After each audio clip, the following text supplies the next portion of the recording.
Praise the Lord, our daily bread. Sirach, chapter 23, verse 8.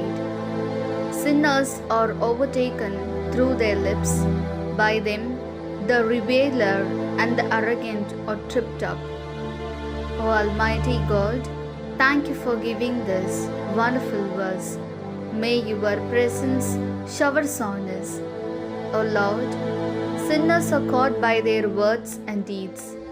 Not only do they stumble into sin, but they also cause good people to sin.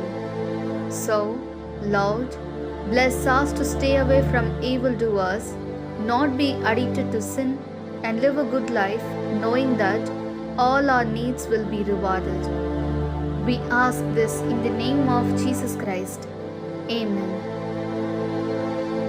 அன்றாட உணவு. சீராக் அதிகாரம் 23 இறை வார்த்தை 8. பாவிகள் தங்கள் நாவினாலேயே அகப்பட்டு கொள்வார்கள்.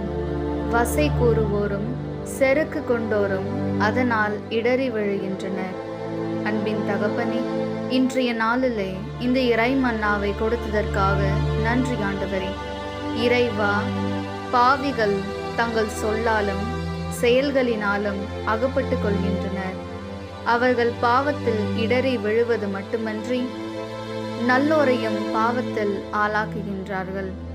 எனவே இறைவா, தீமை செய்வோரிடமிருந்து விலகி பாவத்திற்கு அடிமையாகாமல் நாங்கள் செய்யும் அனைத்து செயல்களுக்கும் தக்க கைமாறு கிடைக்கும் என்று உணர்ந்து நல்வாழ்வு வாழ எங்களை ஆசீர்வதியும்.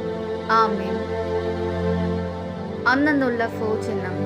പ്രഭാഷകൻ 23 അധ്യായം 8 വാക്യം. പാപിയുടെ മണത്തിനു കാരണം അവന്റെ സുണ്ടുകളാണ്. സിത്ത പറയുന്നവന്റെയും അഹങ്കാരിയുടെയും വീഴ്ചയ്ക്ക് കാരണം നാവ് തന്നെ. ദൈവമേ, പാപികൾ അവരുടെ നാവ് കൊണ്ട് തന്നെ പാപം ചെയ്യുന്നു.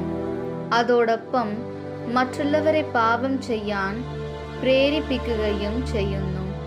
അതിനാൽ ഞങ്ങൾ തിന്മ പ്രവർത്തിക്കുന്നവരിൽ നിന്ന് മാറി നിൽക്കുവാനും പാപത്തിനോ അടിമയാകാതെ ഞങ്ങൾ ചെയ്യുന്ന ഓരോ പ്രവൃത്തിക്കും ഏറ്റ രീതിയിൽ പ്രതിഫലം കിട്ടും എന്ന വിശ്വാസത്തോടെ ജീവിക്കുവാൻ ഞങ്ങളെ അനുഗ്രഹിക്കണമേ. ആമേൻ.